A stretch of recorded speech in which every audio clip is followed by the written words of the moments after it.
He looked at her with cold, dead eyes and said, "You don't fit in my world anymore, Adele. I need someone who looks the part." James thought he had won the game of life. He had the looks, the top executive job at the city's biggest conglomerate, and a stunning new mistress on his arm. He thought dragging his dowdy ex-wife through a divorce would be the final step in his ascent to power. But James made a fatal calculation. He didn't know that the world he was so desperate to join actually belonged to the woman he just threw away. Tonight, at the Sapphire Gala, the doors are going to open, and James is about to learn that the quiet woman he underestimated holds the keys to his destruction. This is the story of ultimate regret. The sound of the fountain pen scratching against the paper was the only noise in the expansive, sterile boardroom of Sterling Vance International. James Thorne signed his name with a flourish, the expensive gold nib of his Mont Blanc pen catching the light. He didn't look up. He simply slid the divorce papers across the mahogany table toward the woman sitting opposite him. "It's generous, Adele," James said, his voice smooth, lacking any trace of the 7 years they had spent together. "The alimony is more than enough for you to move back to, wherever it is you're comfortable. Maybe back to Idaho? Or was it Ohio? I never could remember." Adele sat quietly. She wore a simple grey cardigan and no makeup. Her hair was tied back in a loose, somewhat messy bun. To the outside world, she looked like exactly what James said she was, a plain, unambitious housewife who had ridden the coattails of a rising star. She picked up the papers. Her hands didn't tremble. "It's Iowa, James," she said softly, "and I don't want the alimony. I just want the dog." James laughed, a short, barking sound of disbelief. "The dog? That mutt? Fine. Take it. I'm doing a full remodel of the penthouse anyway. Jessica is allergic to dog hair." The name hung in the air like toxic smoke. Jessica. Adele looked up, her green eyes unreadable. "So, you're moving her in already? The ink isn't even dry, James." James stood up, adjusting his bespoke Italian suit. He walked over to the floor-to-ceiling window, looking out over the Manhattan skyline. He felt like a titan. At 32, he was the regional director of Sterling Vance, the most powerful logistics and tech conglomerate in the Northern Hemisphere. "Let's be real, Adele," James said, looking at his reflection rather than her.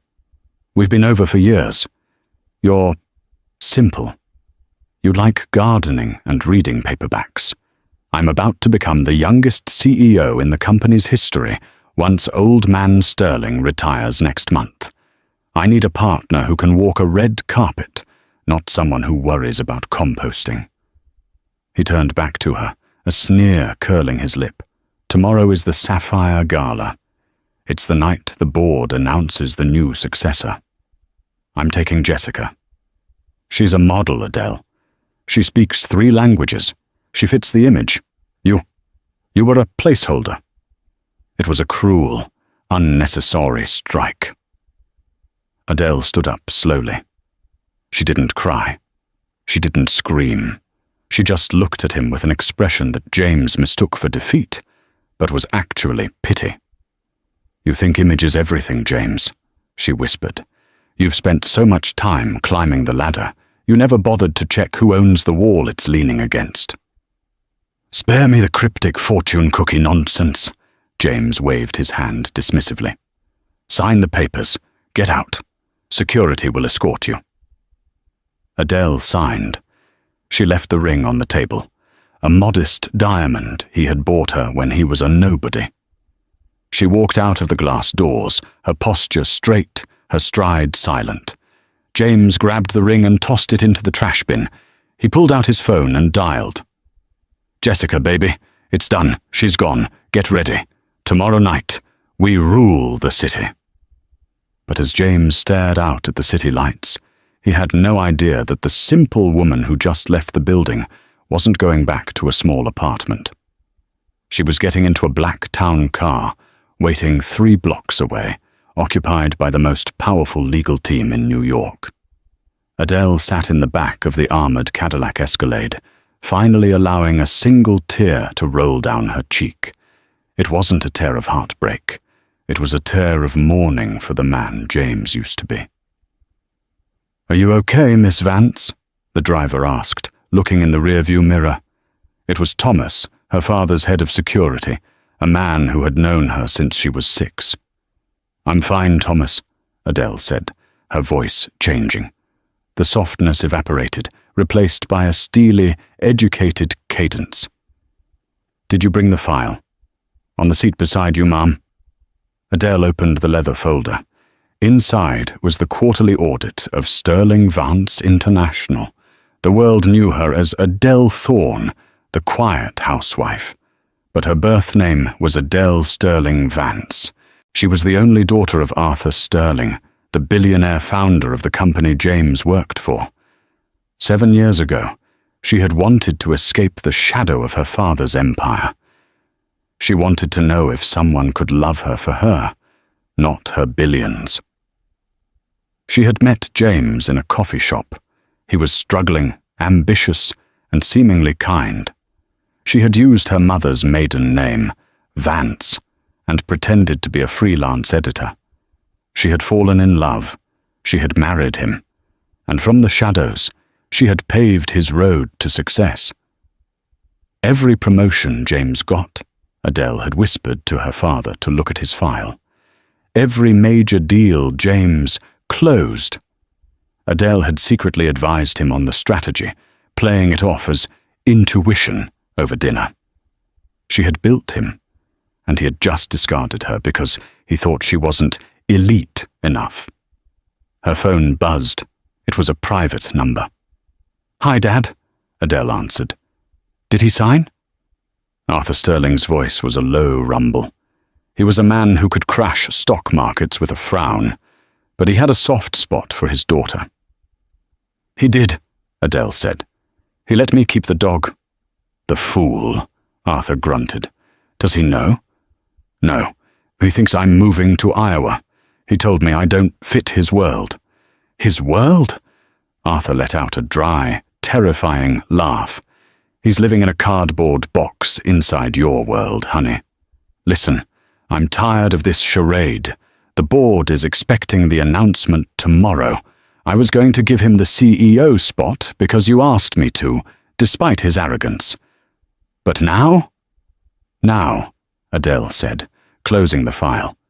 "We go with Plan B." "And what is Plan B?" Adele looked out the window as the car passed a billboard featuring one of James's recent ad campaigns. "Plan B is that I stop hiding. He wants a woman who can walk the red carpet. He wants someone who commands respect. I'll show him exactly what that looks like." "You're coming to the gala," Arthur said, delight in his voice. "I'm not just coming, Dad. I'm hosting it. It's time the placeholder took her proper seat at the table. Make sure security knows not to let James in through the VIP entrance. If he wants to be elite, let's see if he can survive the shark tank without me holding his hand." "And the mistress?" Arthur asked. "Let her come," Adele said coldly. "I need a witness." She hung up. She pulled the pins out of her hair, letting the golden waves fall over her shoulders. She wiped the modest lipstick off her face. The simple housewife was dead. The heiress had returned. The grand ballroom of the Pierre Hotel was transformed into a shimmering ocean of blue and silver. This was the Sapphire Gala, the most exclusive corporate event of the year. Senators, tech moguls, and A-list celebrities mingled under chandeliers that cost more than most houses. At 7:30 p.m., a sleek red Ferrari pulled up to the valet. James stepped out, looking every bit the movie star. He wore a midnight blue tuxedo, custom-made on Savile Row. On his arm was Jessica. Jessica was undeniably beautiful, in a loud, flashy way. She wore a dress that was cut too low and slit too high, covered in sequins that caught the light aggressively. She was 23, a chaotic mix of ambition and naivety. "Oh my God, James," she squealed, snapping a selfie with the red carpet in the background. "Look at this place. We are totally the hottest couple here." "Act like you belong, Jess," James muttered, checking his reflection in the car window. "Tonight is about power. I need to find Arthur Sterling. Once I shake his hand, the CEO position is mine." They walked up the stairs. James handed his invite to the doorman with a smirk. "James Thorne, Regional Director, +1. The doorman, an older man with white gloves, scanned the list. He paused. He frowned. "Is there a problem?" James asked, his patience instantly fraying. "Mr. Thorne, yes, you're not on the VIP list." James felt a flush of heat on his neck. "Excuse me, I'm the keynote speaker's favorite for the new role. Check again." "I have you on the general admission list, sir," the doorman said, politely but firmly. "Side entrance, please. The main doors are reserved for board members and the Sterling family." Jessica giggled nervously. "James, that's embarrassing. Why are we in the cheap line?" "It's a clerical error," James hissed, grabbing her arm tightly. "Come on. I'll fire this guy tomorrow." They walked around to the side entrance, squeezing past mid-level managers and suppliers. James was fuming. This wasn't how his coronation was supposed to begin. Once inside, however, his confidence returned. The room was spectacular. Waiters circulated with glasses of Dom Perignon. James spotted Julian, the CFO of the company. He steered Jessica toward him. "Julian, good to see you," James beamed, extending a hand. Julian, a man in his 50s who knew where the bodies were buried, looked at James with a strange expression. It was a mix of confusion and second-hand embarrassment. "James," Julian nodded, not taking the hand. "I didn't think you'd be here tonight, considering." "Considering what?" James laughed. "The divorce? Old news, Julian. Dead weight is gone. Meet Jessica." Jessica waved, her gum chewing, slightly audible. "Hi, love your tie." Julian looked at Jessica, then back to James. "Right. Well, enjoy the evening, James. It's going to be memorable." Julian hurried away. "Weird guy," Jessica said, grabbing a champagne flute. "He's just jealous," James said, scanning the room. "Where is Arthur Sterling? The old man usually makes an entrance by now." The lights in the ballroom suddenly dimmed. A spotlight hit the main stage. The room went silent. A voice boomed over the speakers. "Ladies and gentlemen, please welcome the chairman of Sterling Vance International, Mr. Arthur Sterling." The crowd erupted in applause. James clapped harder than anyone, whispering to Jessica, "Watch this. He's going to call me up in 10 minutes." Arthur Sterling walked onto the stage. He was 70, but he moved with the vigor of a boxer. He adjusted the microphone. "Thank you," Arthur said. "Tonight is a night of change. For 40 years I have steered this ship. But the time has come for new blood. New vision." James nudged Jessica. "Here it comes."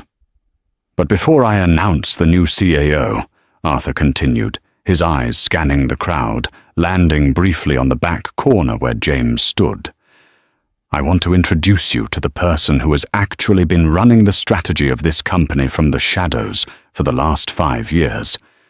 The person who designed the Asia acquisition. The person who saved us from the tech bubble crash." James frowned. He had executed the Asia acquisition, but he hadn't designed it. He remembered bringing the paperwork home and complaining about it, and Adele staying up all night fixing the numbers. "Please welcome," Arthur's voice boomed, "my daughter and the majority shareholder of Sterling Vance, Ms. Adele Sterling Vance." The double doors at the top of the grand staircase swung open. James dropped his champagne glass. It shattered on the floor, splashing onto Jessica's shoes, but he didn't notice. At the top of the stairs stood a woman. She wasn't wearing a grey cardigan. She was wearing a custom emerald green gown that hugged every curve, dripping in diamonds that made Jessica's sequins look like plastic. Her hair was a cascading waterfall of gold. Her makeup was sharp, fierce, and perfect. It was Adele, and she was looking directly at him. The silence in the ballroom was absolute, a heavy, suffocating blanket that smothered the gentle clinking of silverware and the murmur of polite conversation. Every eye was fixed on the staircase, but none were as wide or as terrified as James Thorne's. Adele descended the marble steps with the grace of a queen, returning to claim a stolen throne. The emerald silk of her gown flowed around her like liquid money, the slit in the skirt revealing legs that James had ignored for years, now accentuated by strappy diamond heels that cost more than his car. But it wasn't the dress, or the jewels, or the hair. It was her eyes. They were scanning the crowd, cool and predatory. When they locked onto James, she didn't flinch. She didn't look away in shame as she usually did when he criticized her outfit or her cooking. She held his gaze, and for the first time in his life, James felt small. He felt like an insect under a magnifying glass, about to be burned. "James!" Jessica tugged on his sleeve, her voice shrill and confused. "James, isn't that your ex-wife? The one from the cornfields?" James couldn't speak. His throat felt like it was filled with sawdust. He tried to formulate a sentence, a rational explanation, but his brain was short-circuiting. Adele? A Sterling? It's impossible. He replayed their entire marriage in his head in the span of a second. The way she never talked about her family. The way she smiled vaguely when he bragged about meeting the big boss, Arthur Sterling. The way she always urged him to sign prenuptial agreements that kept their assets separate. She wasn't protecting my money, he realized with a sick lurch of his stomach. She was protecting hers. Adele reached the bottom of the stairs. Arthur Sterling, the man James had spent 5 years trying to impress, walked over to her. He didn't shake her hand. He kissed her on the cheek and offered her his arm. The affection was genuine, warm, a stark contrast to the terrifying, icy demeanor Arthur usually showed his employees. "Ladies and gentlemen," Arthur said, his voice amplified by the microphone. "I apologize for the deception over the years. My daughter wished to make her own way in the world, to understand life without the filter of extreme wealth. She wanted to know who she could trust.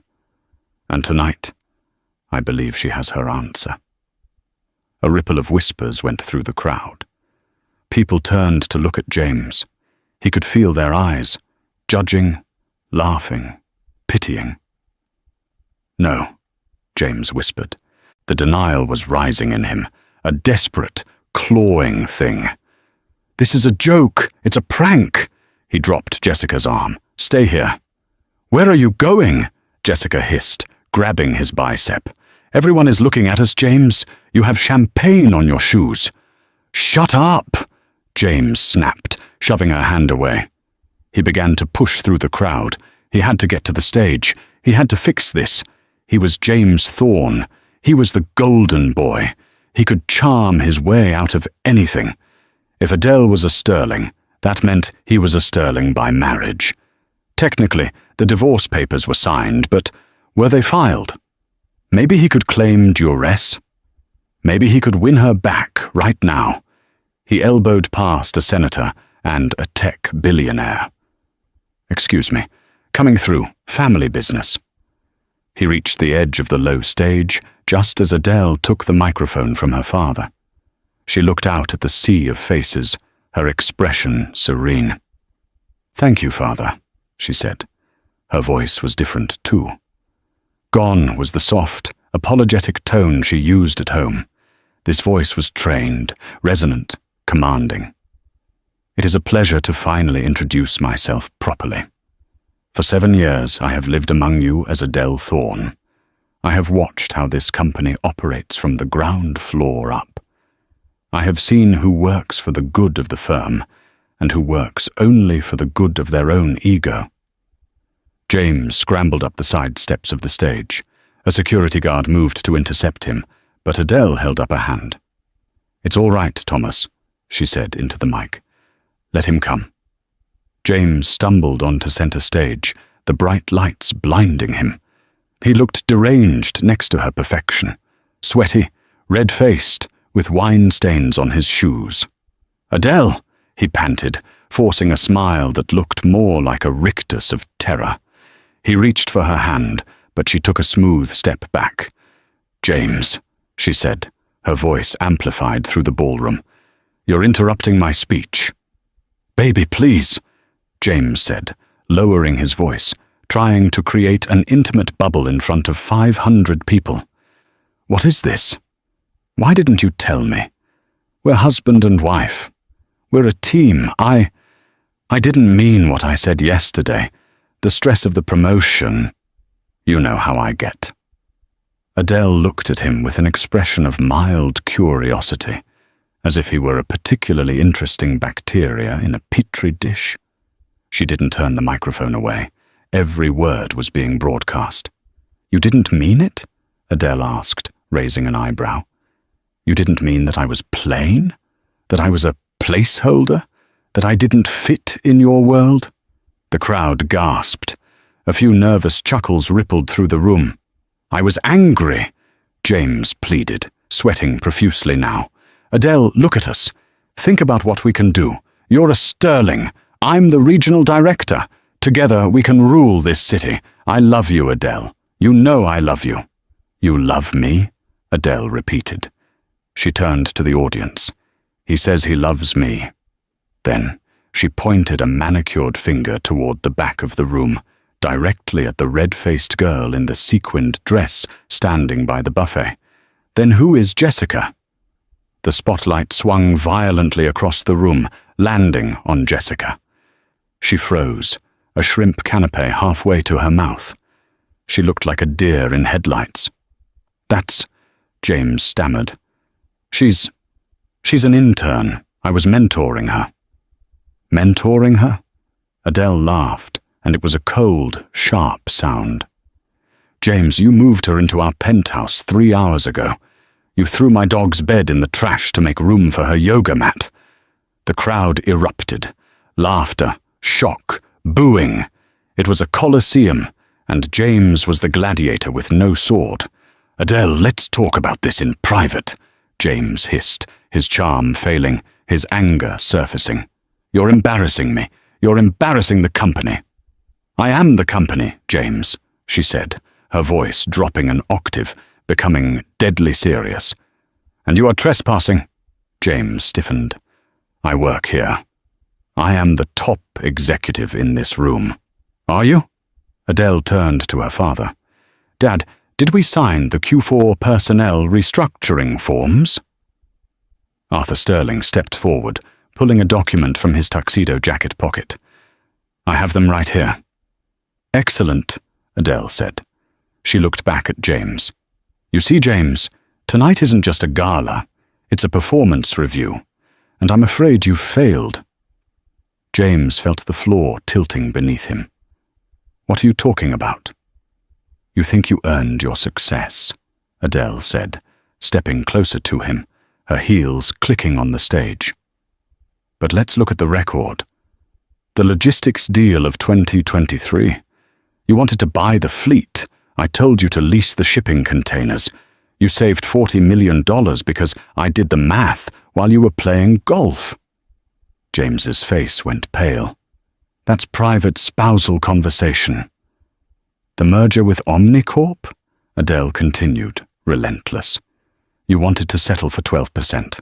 I told you to hold out for 18% because I knew, from my father, that they were desperate. I wrote your negotiation script, James. I typed it out for you while you were tired and watching football." "Stop it," James whispered. "Every major success you have had in the last 5 years was me," Adele announced to the room. I was the architect. You were just the face. And frankly, the face has become tired. She turned to the crowd, raising her voice. There is a rumor that tonight a new CEO would be announced. That rumor is true. James puffed out his chest. Despite everything, a tiny, delusional part of him thought, maybe she'll still give it to me, to keep me close. She needs me. The board and I have voted, Adele said. The new CEO of Sterling Vance International is me. The applause was deafening, a standing ovation. James stood there, his hands hanging limp at his sides, watching his wife, his ex-wife, accept the adoration that he believed was his birthright. But Adele wasn't done. She raised a hand for silence. However, she said, looking at James, we have a vacancy for regional director. Since Mr. Thorne has demonstrated a lack of judgment, integrity, and basic intelligence, he is hereby relieved of his duties, effective immediately. You can't fire me, James screamed, his voice cracking. I have a contract. I have a severance package. I'll sue you for everything you're worth. Adele smiled. It was the smile of the wolf who has already eaten the sheep. Oh, James, she sighed. You really should have read the divorce papers before you signed them yesterday. Specifically, page 42, paragraph C. The mention of page 42 hung in the air like a guillotine blade. James stared at her. What? You were so eager to get rid of me, Adele explained, her voice projecting clearly to the back of the room where the press photographers were now flashing their cameras like a lightning storm. You were so desperate to clear the decks for Jessica that you didn't read the non-compete and conduct clause I added to the settlement. She signaled to the large screen behind the stage. The tech team, clearly prepped for this moment, projected a PDF of the document James had signed less than 24 hours ago. There was his signature, sloppy, arrogant, rushed. Let me read it for you, Adele said, turning to look at the screen. In the event that the signatory, James Thorne, engages in acts of public infidelity or conduct detrimental to the reputation of the Sterling family prior to the finalization of the decree, all severance, stock options, and bonuses are forfeited. Furthermore, the signatory acknowledges that any intellectual property or business strategies developed during the marriage remain the sole property of the spouse, Adele Sterling Vance. The room went silent. You signed away your stocks, James, Adele said softly. You signed away your bonus. You even signed away the rights to the projects you claimed were yours. You have nothing. You leave this company with exactly what you brought into this marriage, your ego and a cheap suit. James felt his knees give way. He actually staggered. This is entrapment. It's business, Adele corrected him. You always said business was about survival of the fittest. You just didn't realize you were the prey. She turned to the security guards. Thomas, please escort Mr. Thorne off the premises and take his company phone and car keys. Those are Sterling Vance property. Thomas, the burly driver who had comforted Adele earlier that day, stepped onto the stage. He didn't look like a driver anymore. He looked like an enforcer. He grabbed James by the arm, not gently. Let go of me, James shouted, thrashing. I'm a VIP. I'm the director. Move, Mr. Thorne, Thomas grunted, dragging him toward the stairs. As James was hauled down the steps, stumbling and nearly falling, he looked frantically into the crowd for an ally. He saw Julian, the CFO. Julian, do something. Tell them how much money I made for this company. Julian took a sip of his champagne and deliberately turned his back on James, striking up a conversation with a potted plant. James scanned the room for Jessica. Jessica will stand by me, he thought desperately. She loves me. We have a connection. He spotted her near the exit. She was frantically typing on her phone. As James was dragged closer, she looked up. "Jess!" James yelled. "Jess, call a lawyer! Get the car!" Jessica looked at James, sweaty, disgraced, fired, and broke. Then she looked up at Adele on the stage, powerful, rich, and triumphant. Jessica put her phone in her purse. She didn't step forward. She stepped back. "I don't think so, James," she said, loud enough for the nearby crowd to hear. "You told me you were the CEO. You told me she was crazy. I don't date liars or losers." She turned on her heel and walked out the door, the sequins on her dress flashing like a warning sign. "Jessica!" James screamed. The humiliation was total. The security guards didn't drag him out the side door this time. They marched him right down the center aisle, past the rows of people he had sneered at for years.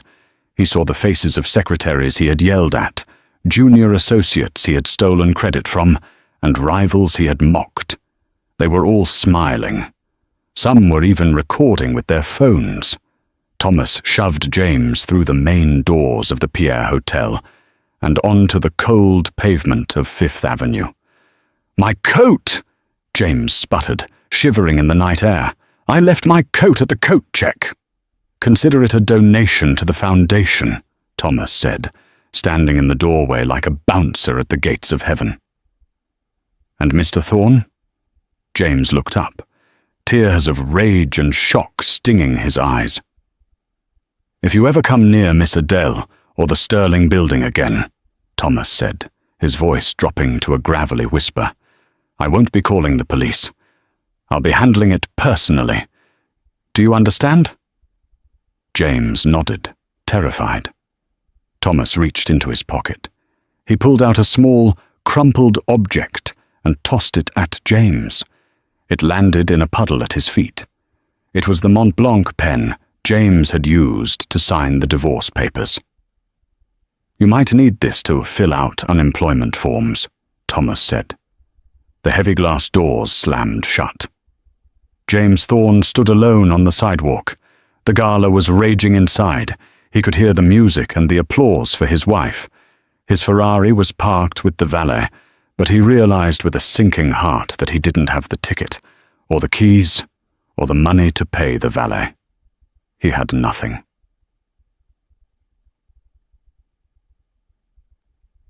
Inside the ballroom, the atmosphere had shifted from shock to celebration.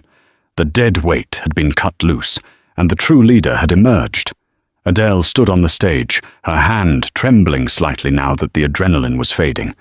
Her father placed a hand on her shoulder. "You did good, kid," Arthur whispered. "You did good." Adele looked out at the crowd. She saw respect. She saw awe, but she felt a strange hollowness. Revenge, she realized, was a dish best served cold, but it didn't fill you up. She took the microphone one last time. "Thank you," she said. "Now let's get to work. We have a lot of cleaning up to do." As the band struck up a jazz number and the waiters began serving the main course, Adele walked off the stage. She needed air. She needed a moment to breathe before the board members descended on her. She walked toward the balcony doors, signaling to Thomas that she wanted to be alone. He nodded and stood guard at the entrance. Adele stepped out onto the stone balcony overlooking Central Park. The city lights twinkled like fallen stars. She took a deep breath of the cool air, closing her eyes. It was over. The lie was over. James was gone. "Quite a show, Mrs. Thorne. Or should I say, Ms. Sterling." The voice came from the shadows of the balcony corner. It was deep, smooth, and laced with a dangerous kind of amusement. Adele spun around, her hand instinctively going to her throat. She hadn't realized anyone else was out here. A man stepped into the light. He was tall, taller than James, with broad shoulders that strained against a tuxedo that was blacker than the night. He had dark hair, a sharp jawline, covered in a day's worth of stubble, and eyes that were the color of steel. He held a lit cigarette in one hand, though he didn't seem to be smoking it. Adele recognized him instantly, and her blood ran cold. It was Gabriel the Wolf Moretti. If James was a corporate shark, Gabriel was the Leviathan. He was the head of the Moretti Syndicate, a family that ran the construction unions, the shipping docks, and half the politicians in New York. He was a man her father had strictly forbidden her to ever do business with. He was dangerous, he was lethal, and he was currently smiling at her. "Mr. Moretti," Adele said, her voice steady despite her heart hammering against her ribs. "This is a private party. I don't believe you were on the guest list." "I don't do lists, Bella," Gabriel said, taking a slow step toward her. He tossed the cigarette over the balcony rail. "I came to see the coronation, and I must say, watching you dissect that poor excuse for a man was the most entertaining thing I've seen in a decade." "What do you want?" Adele asked, backing up until her waist hit the stone railing. Gabriel stopped. He was close enough that she could smell him. Expensive scotch, tobacco, and gunpowder. "I want to make a deal," Gabriel said. "We don't do business with criminals," Adele shot back. Gabriel laughed. "Everyone is a criminal, Adele. Some of us just have better tailors. Besides, with your ex-husband gone, you have a vacancy in your logistics department, and I control the docks. You need me." "I don't need anyone," Adele said defiantly. Gabriel leaned in, his face inches from hers. His eyes dropped to her lips, then back to her eyes. "You needed a husband who could see you," Gabriel whispered. "James was blind. But I see you, Adele. I saw the fire in you tonight. And I think you and I could burn this whole city down together." Adele felt a flush of heat that had nothing to do with anger. This was dangerous. This was wrong. This was exactly the kind of trouble she should run from. But as she looked into the predator's eyes, she realized something terrifying. She didn't want to run. The air on the balcony seemed to vibrate with tension. Adele stared at Gabriel Moretti, her heart hammering against her ribs like a trapped bird. Logic screamed at her to run. This man was a predator, a kingpin whose name was whispered in fear across the 5 boroughs. But instinct, a dark, dormant instinct that had awakened the moment she humiliated James, told her to stay. "You're proposing an alliance," Adele said, her voice steady, though her hands gripped the cold stone railing behind her. "Sterling Vance operates in the light, Mr. Moretti. You operate in the shadows. Oil and water don't mix." Gabriel took a step closer, invading her personal space with deliberate arrogance. He smelled of danger and expensive cologne. "The shipping industry isn't oil and water, Adele. It's blood and money. You know this. Your father knew this. Why do you think your trucks never get hijacked?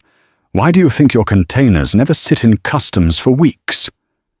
Adele's eyes widened. "My father paid you." "Your father paid tribute," Gabriel corrected smoothly. "A protection fee. But Arthur is old. He's retiring. The wolves are circling, Adele. Without your ex-husband, you look vulnerable to the market. You need a new dog at the gate, and I'm offering to be the wolf." "And what is the price?"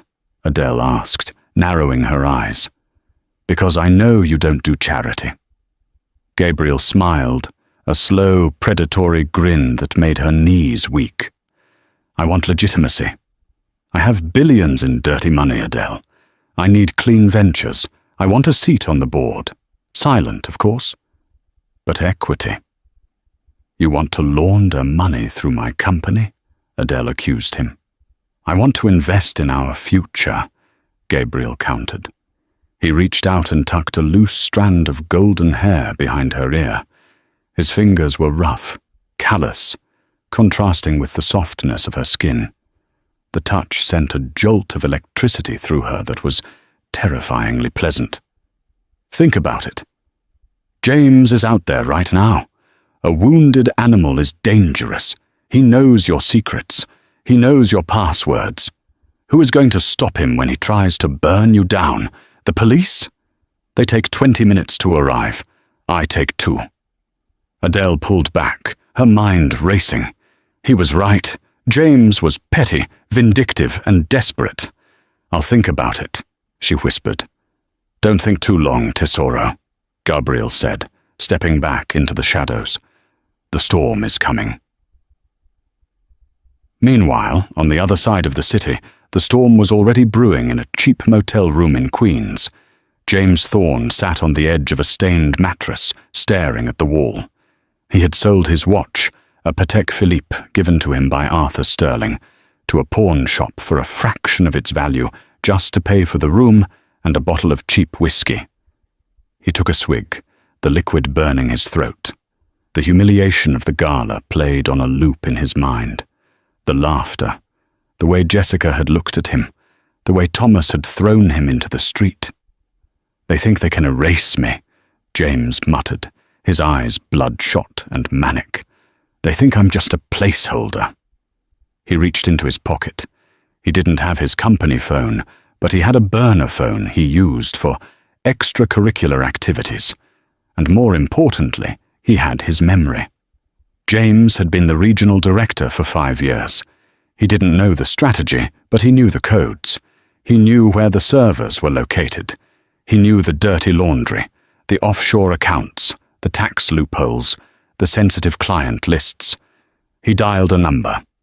Silas Grant speaking, a voice answered. Silas Grant was the CEO of Omnicorp, Sterling Vance's biggest rival. He was a ruthless corporate raider who had been trying to destroy the Sterling Empire for decades. Mr. Grant, James said, his voice raspy. This is James Thorne. There was a pause. The man of the hour? Silas chuckled darkly. I saw the video of your exit, trending #1 on Twitter. Very dramatic.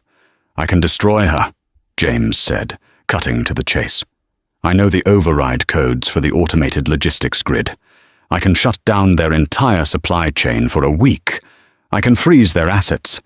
I can give you the blueprint to steal their biggest contract. And why would you do that, James? Silas asked. Because I want to see her beg, James hissed, gripping the bottle until his knuckles turned white. I want $10 million and I want a job at Omnicorp, VP level. Meet me at the shipyard in Brooklyn, Silas said. Warehouse 4, 1 hour. Bring the codes. If they work, you get your money. James hung up. He stood up, splashing some water on his face. He looked in the cracked mirror. He didn't see a loser. He saw a man about to get even.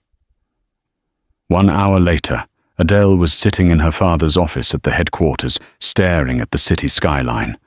The gala was over. The guests had gone home. But she couldn't sleep. Her phone rang. It was an unknown number. Adele, Gabriel's voice came through, clear and urgent. You have a breach. What? Adele sat up straight. Who is this? It's Gabriel. Listen to me. My men at the docks just spotted a car entering the Omnicorp sector. It's James. Adele felt a chill run down her spine. James. What is he doing there? He's meeting Silas Grant, Gabriel said. Adele, think. What does James have? The override codes, Adele gasped. He never changed them because he was too lazy to memorize new ones. If he gives those to Silas, they can paralyze our fleet. It will cost us billions. It will bankrupt the company by morning. I can stop him, Gabriel said. His voice was devoid of emotion, purely tactical. But if I intervene, there is no going back. We are partners. You owe me. Adele hesitated for only a fraction of a second. She looked at the portrait of her father on the wall, the legacy he built from nothing. She thought of James's smug face when he served her the divorce papers. Do it, Adele said. Stop him. Stay by the phone, Gabriel said. The line went dead. The Brooklyn shipyard was a graveyard of rusted metal and shipping containers shrouded in fog. James parked the stolen sedan he had hot-wired, a skill he learned in his rebellious youth, and walked toward Warehouse 4. 2 large men in suits were waiting for him. They frisked him, took the burner phone, and led him inside. Silas Grant was sitting on a wooden crate, flanked by 3 more bodyguards. He looked like a vulture in a tuxedo. "Mr. Thorne?" Silas smiled. "You look terrible." "Cut the small talk," James spat. "Do you have the money?" "I have a transfer ready," Silas said, tapping a tablet. "But first, the codes," James recited the sequence from memory. "Alpha 7 Tango Break 4-4. Authorization, M. Thorne Admin." Silas typed it in. He watched the screen. Green lights flashed. Access granted. "Incredible," Silas laughed. "We're in. I have control of the Sterling fleet. I can reroute every ship to Antarctica if I want." "The money," James demanded, extending a shaking hand. Silas looked at him with pity. James, you really are an amateur. You just admitted to corporate espionage and cyber-terrorism in front of witnesses.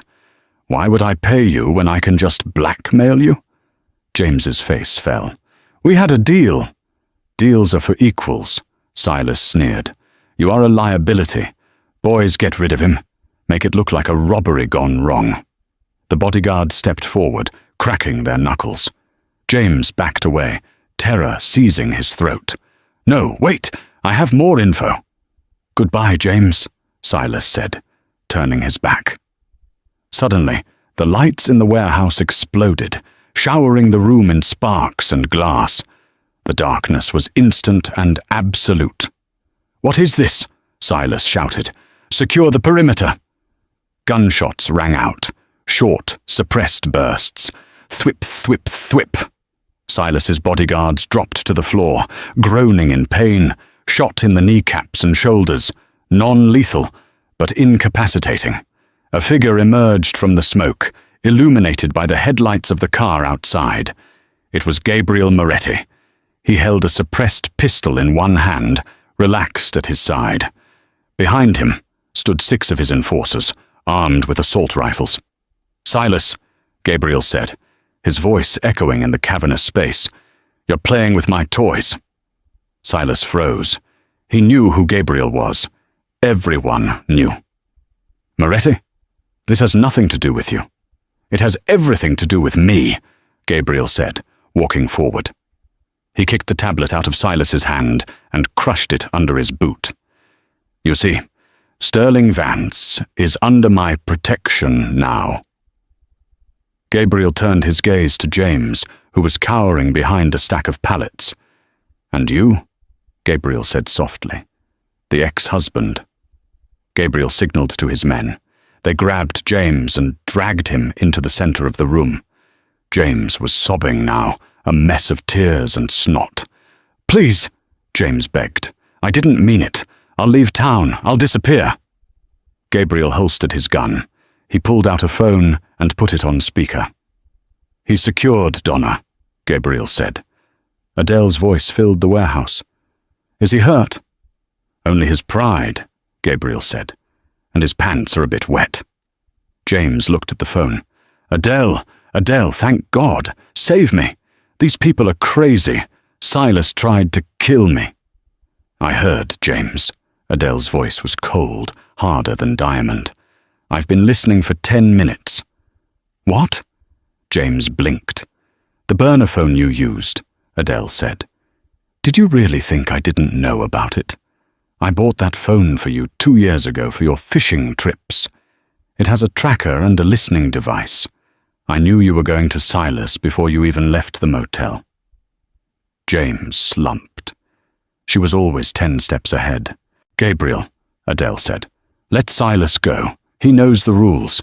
If he tries this again, I'll buy his company and strip it for parts." "Agreed," Gabriel said. He nodded to Silas, who scrambled out of the warehouse without a backward glance. "And James?" Gabriel asked.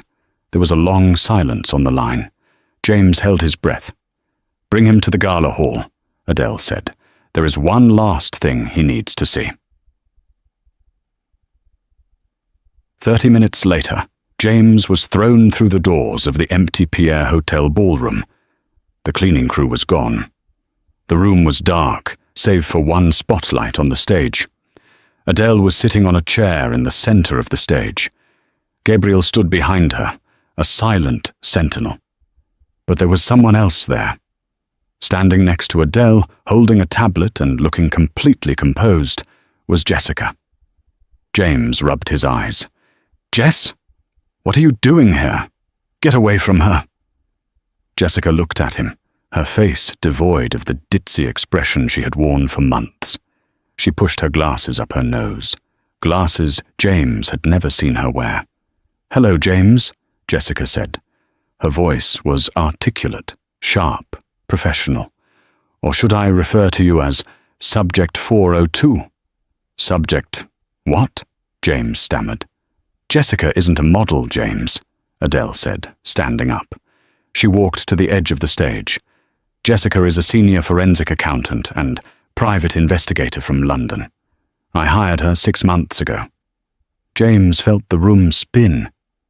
"You hired her?" "I suspected you were stealing from the company," Adele explained. "But I needed proof, and I needed to know if your incompetence was deliberate or just natural stupidity. So Jessica went undercover." Jessica stepped forward. "It was quite a difficult role, James. Pretending to be interested in your stories about high school football was the hardest job of my career.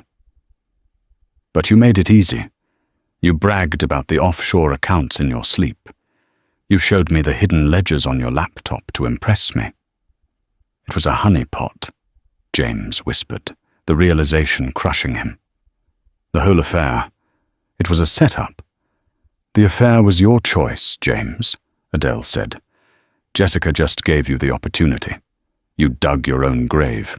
She just handed you the shovel." Adele threw a folder onto the floor in front of him. "That file contains evidence of embezzlement, corporate espionage, and fraud. Enough to put you in federal prison for 20 years. James fell to his knees. "Adele, please. I'm family." "No," Adele said. "You were a mistake." She looked at Gabriel. "Give him the choice." Gabriel stepped forward, towering over James. He held out 2 items. In his left hand, a one-way plane ticket to a remote island in Southeast Asia. In his right hand, the phone with the police on speed dial. "Option A," Gabriel rumbled. "You leave tonight. You never return to the US. You never speak the name Sterling or Vance again. You live in a hut and fish for your dinner." "Option B," Adele finished. "We give the file to the FBI. You go to prison. And trust me, James, in prison, you won't be the boss. You'll be the placeholder for someone much worse than me." James looked at the ticket, then at the phone. He looked at the woman he had underestimated, the mistress who had played him, and the mob boss who was now the power behind the throne. He grabbed the ticket. "Good choice," Gabriel said. James stood up, broken. He walked toward the door. Before he left, he turned back one last time. "Who are you really, Adele?" he asked, his voice trembling. Adele stood next to Gabriel. The mob boss placed a protective hand on her waist. She didn't pull away. She leaned into it. "I'm the owner," Adele said, "and the house always wins." James walked out into the night, disappearing forever. Adele turned to Gabriel. The adrenaline was fading, leaving her exhausted, but exhilarated. "Is it done?" she asked. "The threat is gone," Gabriel said, "but the partnership is just beginning." He poured 2 glasses of whiskey from a flask in his jacket. He handed one to her. "To the Queen," Gabriel toasted, his eyes burning with an intensity that promised trouble, passion, and power. Adele clinked her glass against his. A smile played on her lips, not the smile of a housewife, but the smile of a ruler who had found her king. "To the wolf," she replied. They drank, the liquid warm and sharp, as the sun began to rise over a city that was now theirs to rule. And so, James Thorne learned the hardest lesson of his life. Never mistake silence for weakness, and never judge a book by its cover, especially when that book owns the library. He chased the glitter of a fake life and lost the diamond that was holding him up. Adele didn't just survive, she evolved. She embraced her power, cleared the rot from her life, and found an ally who saw her true worth. Sometimes, the person you discard is the very person holding the keys to your destruction. Wow, what a journey. If you enjoyed this story of betrayal, revenge, and the ultimate power move, please smash that like button. It really helps the channel. And tell me in the comments, do you think Adele made the right choice, allying with Gabriel, or did she just trade one danger for another? Type Team Adele if you think she's a boss. Don't forget to subscribe and hit the bell so you never miss a story. Thanks for watching, and see you in the next video.